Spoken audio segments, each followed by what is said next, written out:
Hi hello friends, ಎಲ್ಲರಿಗೂ ನಮಸ್ಕಾರ. Welcome back to my channel. ಇಷ್ಟವಿಲ್ಲದ ಮದುವೆ ಭಾಗ 66. ಅಂಜಲಿ ಫ್ರೆಶ್ ಆಗಿ ವಾಶ್ರೂಮಿನಿಂದ ಹೊರಬಂದಾಗ ಜೀವ ಕೋಣೆಯಲ್ಲಿರುವುದನ್ನು ನೋಡಿ ದೊಡ್ಡಪ್ಪನ ಜೊತೆ ತುಂಬ ಡೀಪಾಗಿ ಏನೋ ಮಾತನಾಡಿದ ಹಾಗಿತ್ತು. ಏನು ವಿಷಯ ಎಂದು ತುರುಬು ಕಟ್ಟಿದ ಕೂದಲನ್ನು ಬಿಡಿಸುತ್ತಾ ಕೇಳಿದವಳನ್ನು ನೋಡಿ, ದಿನೇಶ್ ಮಾವನ ಮಗಳು ದಿತ್ಯ ಈಸ್ ಬ್ಯಾಕ್. ಡ್ಯಾಡ್ ವಿರುದ್ಧವಾಗಿ ಏನೋ ಪ್ಲ್ಯಾನ್ ಮಾಡ್ತಿದ್ದಾರೆ. ಡ್ಯಾಡ್ ಅವಳ ಮೊದಲ ಟಾರ್ಗೆಟ್ ಅಂತ ದೊಡ್ಡಪ್ಪ ಹೇಳ್ತಾ ಇದ್ರು ಎಂದು ಹೇಳಿದ್ದನ್ನು ಕೇಳಿದವಳಿಗೆ ಆಘಾತವಾಗಿತ್ತು. ಓ ಮೈ ಗಾಡ್! ಅಲ್ಲ, ಇಷ್ಟು ದೊಡ್ಡ ಶಾಕಿಂಗ್ ನ್ಯೂಸನ್ನು ಅಷ್ಟೊಂದು ಸಮಾಧಾನವಾಗಿ ಹೇಳ್ತಾ ಇದ್ದೀಯಲ್ಲ. ನಾನಾದರೆ ಈಗಲೇ ಅವಳನ್ನು ಹುಡ್ಕೊಂಡೋಗಿ 4 ಬಾರಿಸಿ ಬರ್ತಿದ್ದೆ. ಅಷ್ಟೆಲ್ಲ ಪೊಲೀಸ್ ವಾರ್ನಿಂಗ್ ಕೊಟ್ಟರೂ ಭಯ ಇಲ್ಲ ಅವಕ್ಕೆ ಅಂತ ಹೇಳುತ್ತಾ ತನ್ನ ತಂದೆಯ ಕೊಲೆಗಾರನ ಕುಟುಂಬದ ಮೇಲವಳಿಗೆ ತುಂಬ ದ್ವೇಷವಿದ್ದುದರಿಂದ ಕೋಪದಲ್ಲಿ ಬುಸುಗುಡುತ್ತಿದ್ದವಳನ್ನು ನೋಡಿ ಜೀವ ನಸುನಕ್ಕರೆ, ನಾನೇನು ಜೋಕ್ ಮಾಡಿದ್ದ ನೀನು ನಗೋಕೆ? ಈಗಲೇ ಡ್ಯಾಡ್ ಬಳಿ ಎಲ್ಲ ಹೇಳು, ಅವರೇ ಮುಂದಿನ ಆ್ಯಕ್ಷನ್ ತಗೊಳ್ತಾರೆ. ಅಂತಹ ಕ್ರಿಮಿನಲ್ಗಳಿಗೆ ಯೋಚನೆ ಮಾಡೋಕ್ಕೂ ಟೈಮ್ ಕೊಡಬಾರ್ದು. ತಡ ಮಾಡಿದಷ್ಟು ನಮಗೆ ಅಪಾಯ ಜಾಸ್ತಿ. ವೇಟ್, ವಿನಾಯಕ ಮಾವನಿಗೆ ಇದೆಲ್ಲ ಹೇಗೆ ಗೊತ್ತಾಯಿತು? ಯಾರು ಹೇಳಿದ್ರು? ಅಲ್ಲ, ಇದನ್ನೆಲ್ಲ ಅವರು ತಾತ ಮತ್ತು ಮಾವನಲ್ಲಿ ಹೇಳದೆ ನಿನ್ನ ಹತ್ತಿರ ಯಾಕೆ ಹೇಳಿದರು ಅಂತ ಕೇಳಿದ ಅವಳ ಒಂದಷ್ಟು ಪ್ರಶ್ನೆಗಳಿಗೆ ಹಣೆ ನೀವಿಕೊಂಡು ಅವಳನ್ನು ಮಂಚದ ಮೇಲೆ ಕೂರಿಸಿ ತಾನು ಅವಳ ಪಕ್ಕ ಕೂತವನು, ವೈಫಿ ಪ್ಲೀಸ್ ಕಾಮ್ ಡೌನ್. ನೀನು ಹೇಳೋ ಥರ ಸಡನ್ನಾಗಿ ಆ್ಯಕ್ಷನ್ ತಗೊಳ್ಳೋದಿಕ್ಕೆ ದಿತ್ಯ ಏನು ಚಿಕ್ಕ ಮಗುವಲ್ಲ. ಅವಳ ಅಪ್ಪ ಅಮ್ಮ ಚಿಕ್ಕಂದಿನಿಂದಲೇ ಅವಳನ್ನು ನಮ್ಮ ಫ್ಯಾಮಿಲಿ ಎದುರು ಎತ್ತಿ ಕಟ್ಟಿದ್ದಾರೆ ಅನ್ನೋದನ್ನು ಡ್ಯಾಡ್ ಹೇಳಿರೋದು ಮರೆತು ಬಿಟ್ಟಿಯಾ? ಇನ್ನು ದೊಡ್ಡಪ್ಪನಿಗೆ ಇದೆಲ್ಲ ಹೇಗೆ ಗೊತ್ತಾಯಿತು ಅಂದರೆ, ಅವರನ್ನು ದಿತ್ಯ ಆ್ಯಂಡ್ ಫ್ಯಾಮಿಲಿ ಸೇರಿಕೊಂಡು ಹನಿ ಟ್ರ್ಯಾಪ್ ಮಾಡಿದ್ದಾರೆ. ಅವರ ಬಳಿ ದೊಡ್ಡಪ್ಪನ ಫೋಟೋಸ್ ವಿಡಿಯೋಸ್ ಇದೆ. ಅದನ್ನು ಇಟ್ಕೊಂಡು ಅವರ ಬಳಿ ಹಣ ಕೀಳ್ತಾ ಈಗಿರೋ 3 ರೆಸಾರ್ಟನ್ನು ಮಣ್ಣು ಮುಕ್ಕಿಸುವುದರ ಜೊತೆ ಗಿರಿಧಾಮದ ಮೇಲೆ ಅವರ ಕಣ್ಣಿದೆ. ಇದರ ಹಿಂದಿನ ಮಾಸ್ಟರ್ ಮೈಂಡ್ ಯಾರು ಗೊತ್ತಾ? ದಿತ್ಯ ಎಂದವನ ಮಾತಿಗೆ ಕಿವಿಯಾಗಿ ಕ್ಷಣ ಮೌನ ತಾಳಿದವಳು, ಮುಂದೇನು? ಅಲ್ಲ, ಈ ದೊಡ್ಡಪ್ಪನಿಗೆ ಮದುವೆ ವಯಸ್ಸಿಗೆ ಬಂದಿರೋ ಮಗಳಿದ್ದಾಳೆ. ಅಂಥದ್ರಲ್ಲಿ ಹನಿ ಬನಿ ಅಂದ್ಕೊಂಡು ಅದ್ಯಾವಳೋ ಜೊತೆ ಹೋಗಿದ್ದಾರಲ್ಲ.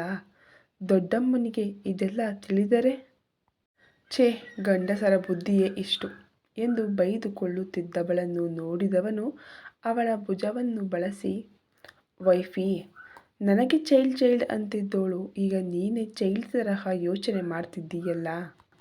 ದೊಡ್ಡಪ್ಪನ ಹಿಂದೆ ಹುಡುಗಿನ ಬಿಟ್ಟು ಟ್ರ್ಯಾಪ್ ಮಾಡಿರೋದು ಅಷ್ಟೇ ಬಿಟ್ಟರೆ ದೊಡ್ಡಪ್ಪ ಅವರಾಗಿಯೇ ಹೋಗಿ ಹುಡುಗಿ ಹಿಂದೆ ಹೋಗಿದ್ದಲ್ಲ. ಆ ಫೋಟೋ ವಿಡಿಯೋಸ್ ಎಲ್ಲ ತೆಗೆಯುವಾಗ ಅವರಿಗೆ ಪ್ರಜ್ಞೆ ಕೂಡ ಇರಲಿಲ್ಲವಂತೆ.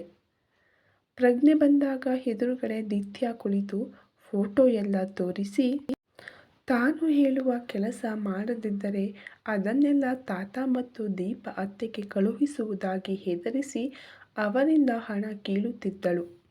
ಈ ವಿಷಯವನ್ನು ಡ್ಯಾಡ್ ಅಥವಾ ತಾತನ ಬಳಿ ಅವರು ಯಾಕೆ ಹೇಳಿಲ್ಲ ಅಂದರೆ, ಅದೆಲ್ಲ ಸುಳ್ಳೆಂದು ಪ್ರೂವ್ ಮಾಡೋಕ್ಕೆ ಅವರ ಬಳಿ ಯಾವ ಸಾಕ್ಷಿಯೂ ಇಲ್ಲ. ಇತ್ತೀಚೆಗೆ ದಿತ್ಯ ವಾರಕ್ಕೊಮ್ಮೆ ರೆಸಾರ್ಟಿಗೆ ಬಂದು ಫ್ರೀಯಾಗಿ 4-5 ದಿನ ಇದ್ದು ಹೋಗ್ತಾಳಂತೆ. ಅಲ್ಲೇ ಅವಳದೇ ರೆಸಾರ್ಟ್ ಅನ್ನೋ ಹಾಗೆ ವರ್ಕರ್ಸ್ ಬಳಿ ತುಂಬ ಕೇವಲವಾಗಿ ನಡ್ಕೋತಾಳಂತೆ ಅಂತ ಹೇಳಿ ಮುಂದೇನು ಹೇಳುತ್ತಿದ್ದವನನ್ನು ತಡೆದ ಅಂಜಲಿ, ಜೀವ ವೇಟ್, ಇದೆಲ್ಲ ಶುರುವಾಗಿ ಎಷ್ಟು ಸಮಯ ಆಯಿತು ಅಂದಾಗ 5-6 ತಿಂಗಳೇ ಆಗಿದೆ ಅಂದ. ವಾಟ್? ದೊಡ್ಡಪ್ಪನಿಗೆ ಈಗ ಜ್ಞಾನೋದಯ ಆಯ್ತಂತ? ಈಗ್ಯಾಕೆ ಅವರು ಇದನ್ನೆಲ್ಲ ನಿನ್ನಲ್ಲಿ ಹೇಳಿದ್ದು ಎಂದು ಕೋಪದಿಂದ ಹೇಳಿದವಳ ಮೂಗು ಕೆಂಪಾಗಿತ್ತು. ಅವನು ಅವಳ ಭುಜ ಬಲಿಸಿದ್ದರಿಂದ ಹತ್ತಿರ ಇರುವವಳ ಮುಖ ನೋಡಿ, ಯಾಕಂತ ಹೇಳಲೇಬೇಕಾ ವೈಫಿ ಅಂತ ಅವನ ಬದಲಾದ ಧ್ವನಿಗೆ ತಕ್ಷಣ ಅವನತ್ತ ತಿರುಗಿದರೆ, ತೀರ ಸನಿಹ ಇರುವವನನ್ನು ನೋಡಿ ಬೆಚ್ಚಿ ಕ್ಷಣದಲ್ಲಿ ದೂರ ಸರಿದಿದ್ದರಿಂದ ಭುಜ ಬಳಸಿದ್ದವನನ್ನು ಎಳೆದಂತಾಗಿ ಇಬ್ಬರು ಮಂಚದ ಮೇಲೆ ಬಿದ್ದಿದ್ದರು. ಜೀವ ಏನು ಮಾಡ್ತಾ ಇದ್ದೀಯಾ ಹೇಳು ಮೇಲೆ ಎಂದವಳನ್ನೇ ನೋಡುತ್ತಾ. ಹೀಗೆ ಇರಲಿ ಬಿಡು, ಒಂಥರ ಚೆನ್ನಾಗಿದೆ ಅಂತ ಕಣ್ಣು ಹೊಡೆದು ಅವಳ ತಲೆಗೆ ತನ್ನ ತಲೆ ತಾಗಿಸಿ ಹೇಳಿದರೆ ಒಮ್ಮೆಲೆ ಕಣ್ಮುಚ್ಚಿದವಳ ಉಸಿರಾಟ ಏರುಪೇರಾಗಿತ್ತು. ಅವಳ ಚಾರ್ಯವನ್ನು ನೋಡಿ ತುಟಿ ಹರಳಿಸಿದವನು, ವೈಫಿ ಮಾವ ಏನು ಹೇಳಿದ್ರು ಗೊತ್ತಾ ಅಂದಾಗ ಪಟ್ಟನೆ ಕಣ್ಣು ತೆರೆದು, ಅದೇನು ಹೇಳಿದ್ರು ಸ್ವಲ್ಪ ನನ್ನ ಮೇಲಿಂದ ಸರಿದು ಹೇಳು ಪ್ಲೀಸ್ ಎಂದವಳ ಮೇಲಿಂದ 1 ಇಂಚು ಸರಿಯದೆ, ಇಲ್ಲ ಇಲ್ಲ ಹೀಗೆ ಹೇಳ್ತೀನಿ, ಆದಷ್ಟು ಬೇಗ ನಾವಿಬ್ಬರು ಫ್ರೆಂಡ್ಸ್ ಝೋನಿಂದ ಗಂಡ ಹೆಂಡತಿ ಝೋನಿಗೆ ಹೋಗಿ ಮಕ್ಕಳು ಮರಿ ಮಾಡ್ಕೋಬೇಕೆಂದು ಮಾವ ಹೇಳಿದರು ಎಂದವನ ಮಾತು ತನ್ನನ್ನೇ ಕಾಡಿಸಲೇ ಎಂದರಿತವಳು ಅವನನ್ನು ಜೋರಾಗಿ ತಳ್ಳಿದಳು. ಅವಳ ಭುಜ ಬಳಸಿದ್ದ ಜೀವ ಕೈಗಳು ಹಾಗೆಯೇ ಇದ್ದ ಕಾರಣ ವಾಪಸ್ಸು ಅವಳ ಮೈ ಮೇಲೆ ಅವನು ಬಿದ್ದ ರಭಸಕ್ಕೆ ಈ ಬಾರಿ ಇಬ್ಬರ ಅದರಗಳು ಸಂಧಿಸಿತ್ತು. ಇಬ್ಬರಿಗೂ ಆದ ಆಘಾತಕ್ಕೆ ಕ್ಷಣದಲ್ಲೇ ದೂರ ಸರಿದಿದ್ದರು.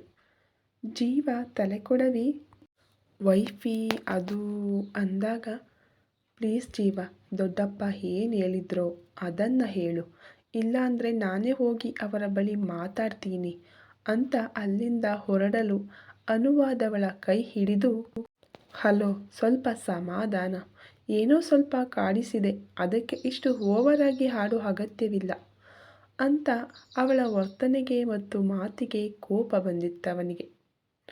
ಸರ್ ನೀವೀಗ ಕಾಡಿಸಿದ್ದಲ್ಲ, ಫರ್ಟ್ ಮಾಡಿದ್ದು ಎಂದವಳ ಮಾತಿಗೆ ಕಿಸಕ್ಕನೆ ನಕ್ಕವನು, wow really wifey, then tell me I am good at flirting ಎಂದು ಕಣ್ಣು ಮಿಟುಕಿಸಿ ಕೇಳಿದಾಗ ಅವನಿಂದ ದೂರ ಸರಿದು, ಮೊದಲು ಪದೇ ಪದೇ ಕಣ್ಣು ಹೊಡೆಯುವುದನ್ನು ನಿಲ್ಲಿಸು, ಇನ್ನೊಮ್ಮೆ ಕಣ್ಣು ಹೊಡೆದರೆ 2 ಕಣ್ಣು ಕಿತ್ತು ಕೈಗೆ ಕೊಡ್ತೀನಿ, ಇನ್ನು ನಿನ್ನ ಫರ್ಟ್ ನಿನ್ನ ಹಾಗೆ ಕೆಟ್ಟದಾಗಿತ್ತು ಅಂದಾಗ ಮತ್ತೆ ಕಿಸ್ ಅಂತ ಪಟ್ಟನೆ ನಗುತ್ತಾ ಕೇಳಿದವನ ವರಸೆಗೆ ಕಿರಿಕಿರಿಯಾಗಿ ಯೂ ಎಂದು 2 ಕೈ ಮುಷ್ಟಿ ಕಟ್ಟಿದವಳು, ಪ್ಲೀಸ್ ನನ್ನ ತಾಳ್ಮೆ ಪರೀಕ್ಷೆ ಮಾಡಬೇಡ ಜೀವ, I am serious. Okay joke apart. Vinayaka ಮಾವ ಇದೆಲ್ಲ ವಿಷಯ ನನಗೆ ಹೇಳಲು ಕಾರಣ ದಿನೇಶ್ ಮಾವನ ಟಾರ್ಗೆಟ್ ಗಿರಿಧಾಮ, ಆದರೆ ದಿತ್ಯ ಟಾರ್ಗೆಟ್ ಮಾಡಿರೋದು ನನ್ನನ್ನು, ಐ ಮೀನ್ ನಮ್ಮನ್ನು. ಅವಳಿಂದ ನಮ್ಮ ಮದುವೆ ತಡೆಯೋಕೆ ಆಗಿಲ್ಲ, ಆದರೆ ನಾವಿಬ್ಬರು ಇಷ್ಟಪಟ್ಟು ಮದುವೆ ಆಗಿರೋದಲ್ಲ ಅನ್ನೋದು ಅವಳಿಗೆ ತಿಳಿದಿದೆಯಂತೆ. ಹಾಗಾಗಿ ನಮ್ಮಿಬ್ಬರ ನಡುವೆ ಏನಾದರೂ ಪ್ರಾಬ್ಲಮ್ ಕ್ರಿಯೇಟ್ ಮಾಡಿ ನಾವಿಬ್ಬರು ದೂರ ಆದಮೇಲೆ ನೆಕ್ಸ್ಟ್ ನನ್ನನ್ನು ಮದುವೆಯಾಗೋ ಪ್ಲ್ಯಾನ್ನಲ್ಲಿದ್ದಾಳೆ.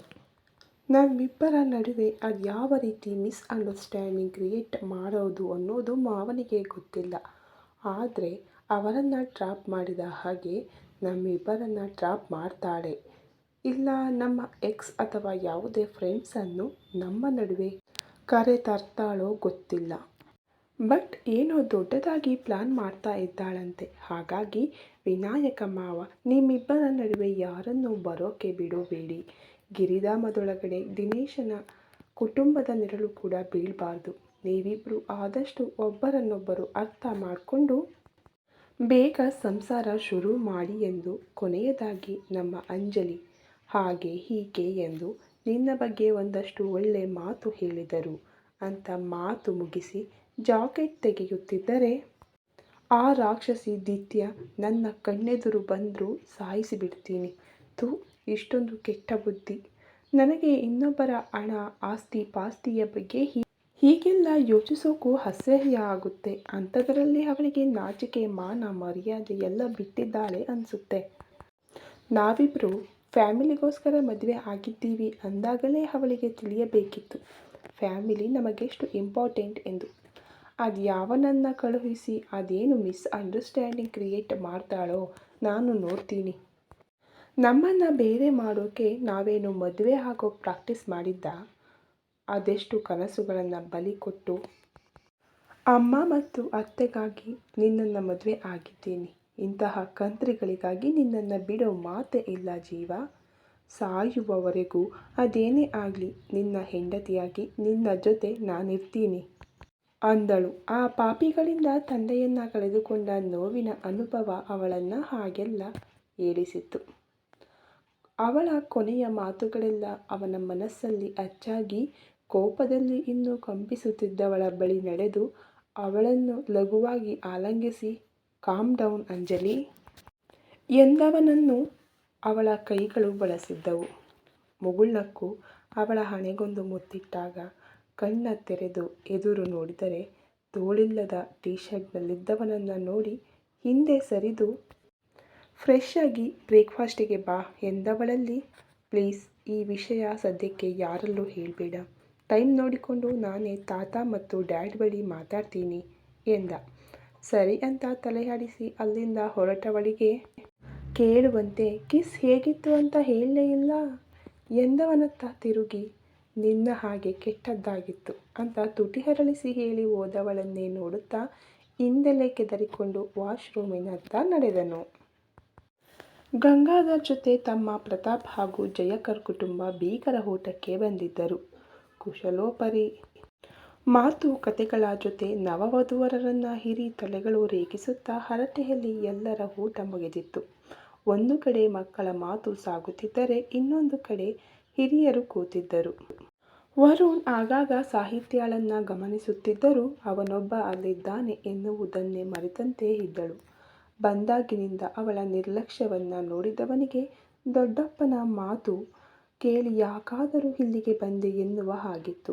ಕೆಲಸದ ನೆಪ ಹೇಳಿ ಆಸ್ಪತ್ರೆಯತ್ತ ಹೊರಟವನನ್ನು ಗಂಗಾಧರ್ ತಡೆದು ಅವರ ಜೊತೆ ಕರೆದುಕೊಂಡು ಬಂದಿದ್ದರು.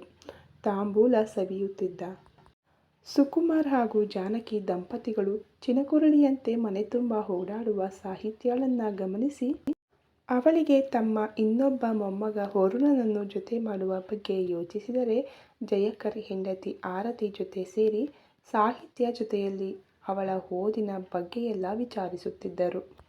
ಅವರನ್ನೇ ಗಮನಿಸುತ್ತಿದ್ದ ದಿನಕರ್, ಏನಪ್ಪ ಜೈ, ನನ್ನ ಮೊಮ್ಮಗಳನ್ನ ಭಾರಿ ವಿಚಾರಿಸುತ್ತಿದ್ದೀಯಾ, ಏನ್ ವಿಷಯ ಎಂದವರ ಮಾತಿಗೆ ಮಗ ಅರುಣ್ನನ್ನು ಬಳಿ ಕರೆದ ಜಯಕರ್, ಸರ್, ಇವನು ನನ್ನ ಮಗ ಅರುಣ್, ಸಿವಿಲ್ ಇಂಜಿನಿಯರಿಂಗ್ ಮುಗಿಸಿ ಆರ್.ಜೆ ಬಿಲ್ಡರ್ಸ್ ಎನ್ನುವ ಸ್ವಂತ ಕಂಪನಿಯ ಮಾಲೀಕ ಎಂದಾಗ, ನಿನ್ನ ಮಗನ ಬಗ್ಗೆ ಗೊತ್ತು ಬಿಡೋ, ಆರ್.ಜೆ ಬಿಲ್ಡರ್ಸ್ ಬಗ್ಗೆ ನನ್ನ ಫ್ರೆಂಡ್ಸ್ ಎಲ್ಲ ತುಂಬ ಹೇಳಿದ್ದಾರೆ. ಈಗ ನಮ್ಮ ಒಪ್ಪಿಗೆ ಯಾವ ವಿಷಯಕ್ಕೆ ಬೇಕು ಅಂತ ಕೇಳಿದರು. ನನ್ನ ಮಗನಿಗೆ ನಿಮ್ಮ ಮೊಮ್ಮಗಳು ತುಂಬ ಇಷ್ಟವಾಗಿದ್ದಾಳೆ. ಮದುವೆಯ ದಿನವೇ ನನ್ನ ಮತ್ತು ಆರತಿಯ ಬಳಿ ಮದುವೆ ಆದರೆ ಈ ಹುಡುಗಿಯನ್ನೇ ಎಂದು ಸಾಹಿತ್ಯಾಳನ್ನ ತೋರಿಸಿದ್ದ.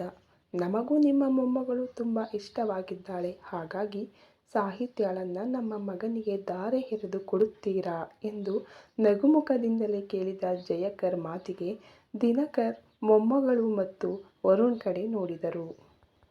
ಈ ಕಥೆ ಇನ್ನು ಮುಂದುವರಿಯುವುದು. ವಿಡಿಯೋ ಇಷ್ಟ ಆದರೆ ಒಂದು ಲೈಕ್ ಮಾಡಿ, ಹಾಗೆ ಫ್ರೆಂಡ್ಸ್ ಮತ್ತು ಫ್ಯಾಮಿಲಿಗೆ ಶೇರ್ ಮಾಡಿ. ನಿಮ್ಮ ಅಭಿಪ್ರಾಯ ಮತ್ತು ಅನಿಸಿಕೆಗಳನ್ನು ಕಾಮೆಂಟ್ ಮೂಲಕ ತಿಳಿಸಿ. ಎಲ್ಲರಿಗೂ ಧನ್ಯವಾದಗಳು. Thank you so much.